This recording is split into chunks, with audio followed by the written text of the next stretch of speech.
Alright, hello to all my guys, gals, and non-binary pals out there from across the electrical ocean. This is Jazzman, and we are back once again with a recording of that game we all love and love to hate. I totally nailed that intro on the first try, yep. And we are watching a game between Karmavore, playing what looks to be Wizards from First Blush, and Pomelon, who is playing full faction Forglar Swamp, with a Voodoo Shamfi, whatever, first deploy.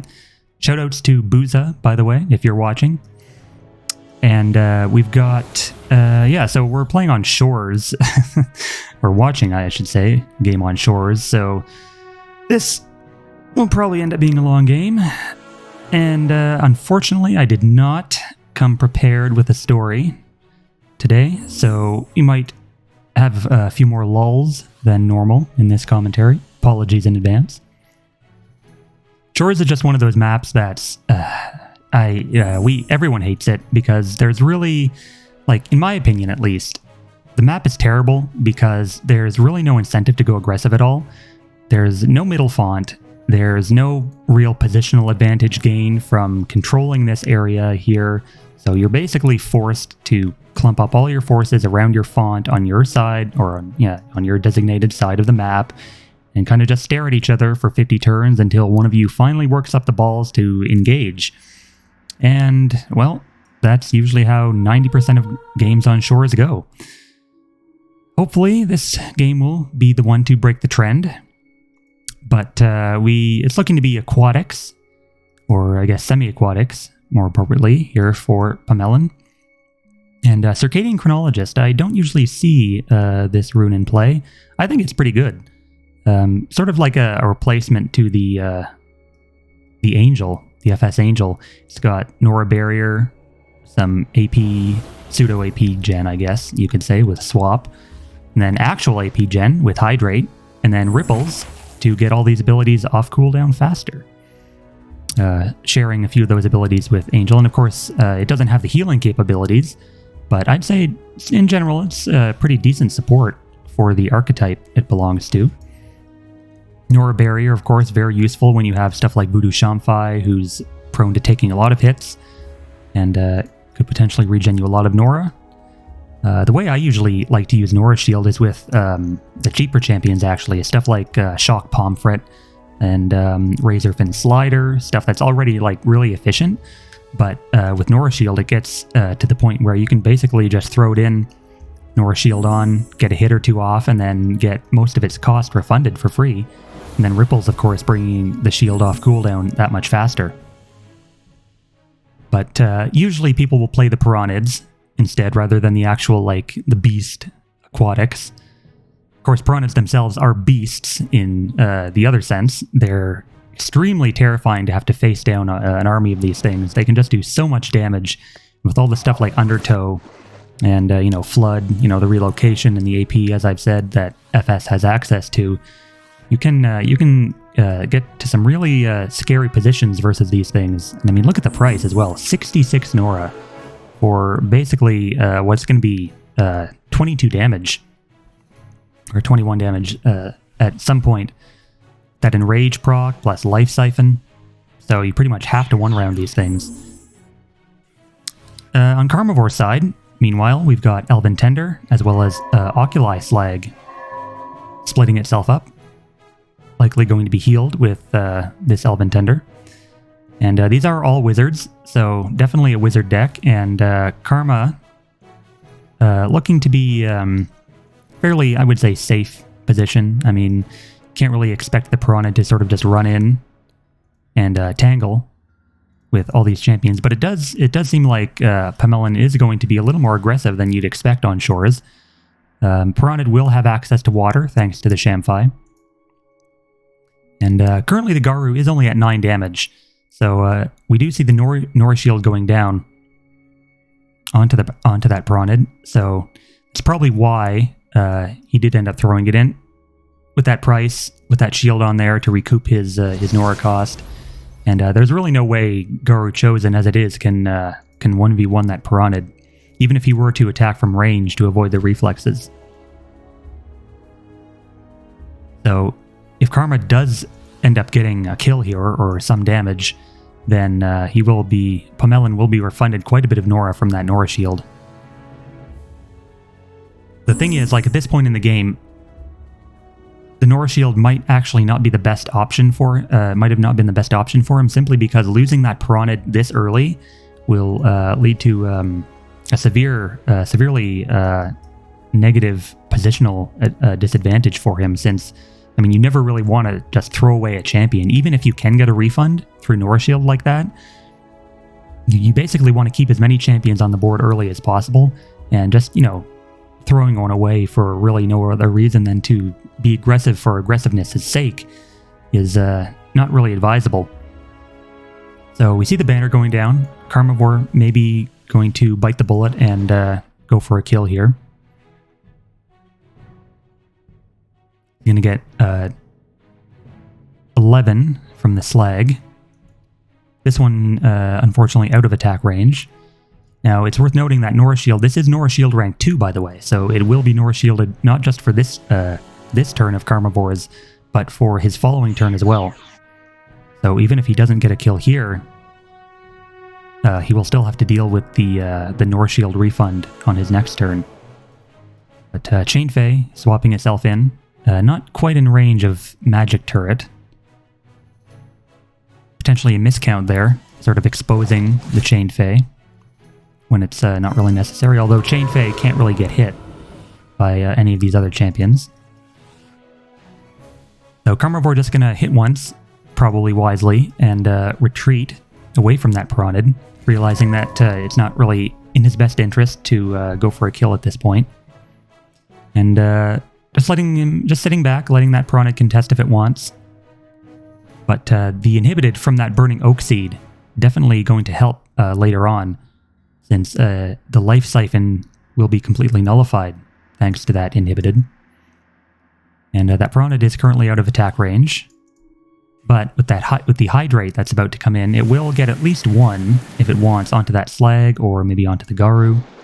And I'm thinking he'll try to engage like right here onto that Garu, if he does decide to go in. Yep, there he goes, contesting the font. And the Shamfai should follow right after. And there's actually a loot going down onto that Burning Oak Seed. So now Piranid has the Oak Seed, although Karmavore really only just did that for the inhibit, so not too much of a loss for him, I would say.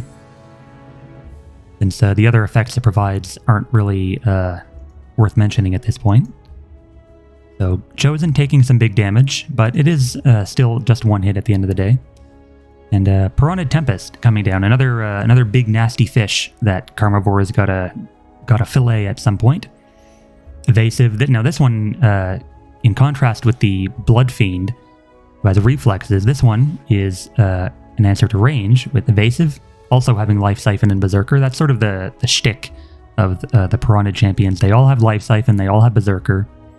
Well, that's not true. Not all of them have Life Siphon, but they do tend to follow this theme of glass cannon-y type champions that are really fast and they go hard. So, what's Karmavore going to do now? I would assume he's going to try and keep back off, not hit into the Nora Shield this turn. He doesn't actually need to keep his Garu in the font, because he does have the banner contesting for him. So if he does want to just back off and let that Piranid chew at that banner for a bit, he is able to do so. And this is sort of where the downside of Berserker comes in. So Berserker champions have Careless, meaning they can't save AP. So you basically have, it's really easy to keep out of their range and not suffer any more hits than you want to. But it looks like Karmavore is going to take out that Piranid, gather the globe with the help of that Thorn collection that we saw. So it's sort of, I would say, not really an even trade, because Pomelon did make up more Nora than Karma in the end, just thanks to that Nora shield. But Karma did get a slight refund from the Thorn collection as well as gathering the globe, sort of stemming the loss of that Nora. making it not as bad as it could have been without. So we see Elven Tender handing off a stone skin potion to that Garu, keeping him pretty much safe from retaliation by the Shamfai, and regaining his fawn with that Oculi slag. We'll swap in here from Chronologist onto that Piranha Tempest, and looks like Pomelon's just going to keep up the aggression going. I like to see it as a commentator, but as far as game plan goes, yeah, I don't really see him gaining much of an advantage from this, because like if let's say he throws that Shamfai, in which he's going to do, he's going to contest. I mean, I don't see it lasting more than 2 turns here. Like, the Piranha is going to be a nuisance to deal with. But Shamfai in this font sort of means that Karmavore is going to have to focus definitely on bringing in reinforcements from his shrine here. This is it's annoying to have your font contested on this map, because it takes at least 2 turns to get your reinforcements down, whereas something like the Forsaken Waste 2-font map, or even the 5-font map, Noraglades, where your bottom side font is contested, the shrine is really close, so you can send in reinforcements easily. But here, with this wall in the way, and the shrine being well away from your font, if you do get contested, you're sort of on the back foot quite from the start. And with nothing else, like look at how far his shrine is from Pomelon's font. Like, if he wanted to counter contest with like a stealth champion, for example, it would take so long to get over there. He's better off just defending his bottom font as well as he can. The Watershed Anchor coming down just to be an even bigger nuisance to Karmavore, slowing all his champions. And with that Void Shield, Karmavore currently has 3 damage types. But the champions he does have in play are not exactly combat focused, and that was a Regulate. Karmavore. What the hell is this? Regulate? So Regulate is a spell that I have not seen in years. I don't think I've ever seen that played like in an actual ranked setting, but somehow it works. So basically what Regulate does is it standardizes the stats of everything in play. So you'll notice all champions now currently have the same base stats, 9 damage, 5 speed, and 0 defense. And I'm thinking he used that just to remove the defense of the Voodoo Shamfai, because normally it has 2 defense. And it worked. It allowed him to get that kill. And Cleansing Emerald actually coming down. Not removing the slowed, but it does remove the crushing blow from Shamfai. So Garu Chosen back up to his usual self. But unfortunately for Karmavore, the Circadian Enchantress actually cleansing Merfolk on deploy. So the Piranha Tempest stats are no longer mitigated by Regulate. Although it's interesting, it's worth noting that with the Cleansing Emerald play, Karmavore's own stats are also back to normal. As Regulate can actually be cleansed, it is a debuff, as you'll see here. But doing that also means that new champions that come into play won't actually become regulated. And I believe it's 40 Nora for that spell. So 80 Nora actually to kill the Shamfai, but it did end up being semi-worth it. Pomelon sort of throwing his champions into that font still, trying to keep up the pressure as best he can, but well, I don't see the Piranha going down this turn without spell help. He's going to take 8 here from each of these champions, and Elven Tender can get a hit if it wants, but that alone won't be enough. We'll need a little bit more, and see, even if he does get the kill on this Piranha, Pomelon's got a follow-up Piranha Warrior. Although at this point, I mean, Pomelon's lost. He's lost 3 of his champions, basically, just trying to assault Karmavore's font in this manner. So, and this is why Earlier I said that it would not be in his best interest to keep up the contest because, like, I mean, he's literally just throwing his champions away, trying to make headway. And it can be frustrating on this map, and specifically on Shores, to try and make something happen because it is such a boring map, and then not have anything happen because the other player is just more capable at defending than you are. So sort of like a judgment call you can really only make with experience is whether or not you can actually maintain the pressure long enough without losing too many of your own resources. But this Piranid here going to... Oh, wow. So there's another spell we don't see too much, really. Forced Evolution on that Piranid Tempest. Now, Forced Evolution is a huge amount of Nora, 65 Nora, but it fully heals, and it also gives Aquatic to the target. So that Piranid back to full HP, actually. Now, the thing is, Forced Evolution has completely been power crept by Font of Restoration, so that's usually why you don't see it too much, since they do the same thing. Basically, they heal your champ to... I mean, Font of Restoration isn't technically a full heal, but it basically serves the same role for a lot less Nora, which is why you see it. And it is a relic on top of being instead of a spell, with the potential for reuse. But Forced Evolution, interesting choice here. Piranid back to full, and that's actually quite a sore blow to Karma in this position, I would say, because he spent a lot of Nora trying to get rid of these champions in his font, and now that Tempest is just going to wreak havoc once again at full HP. Buffed as he is by the commander from this Piranid Warrior, one of the Piranid without Berserker or multi-attack. So Karma in sort of a disadvantageous position here, not really seeing anything. He could probably get the kill on this warrior,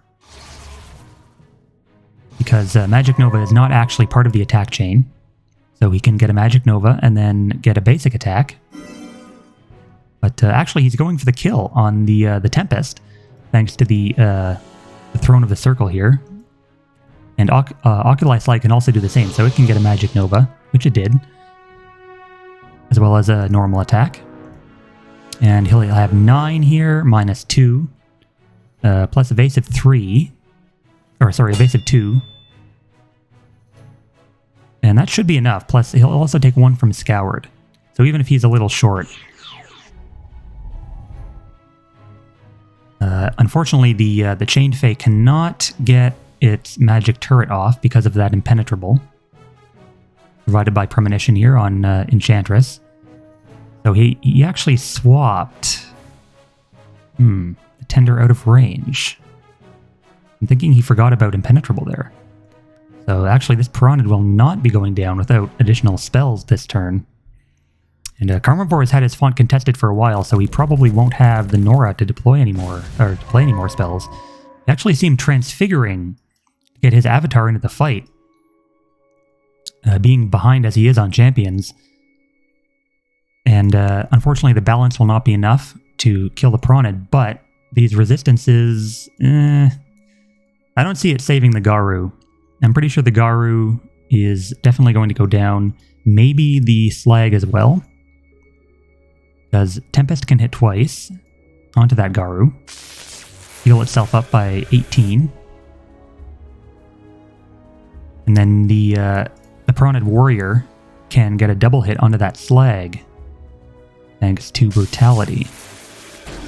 The Chronologist also can get a hit onto the Slag. So Banner coming down, back in Pomelon's font. And Melee Spec 2, or sorry, yeah, it's actually Melee Specialist 3. Took the expensive build, buffing up that Piranid to absurd levels, as is typical with Piranids. And we see the Chronologist coming in for the finishing hit. And I wonder, yep, and Karmavore decides to call the game. So nicely played by Pomelon there, and I'll see you in the next one.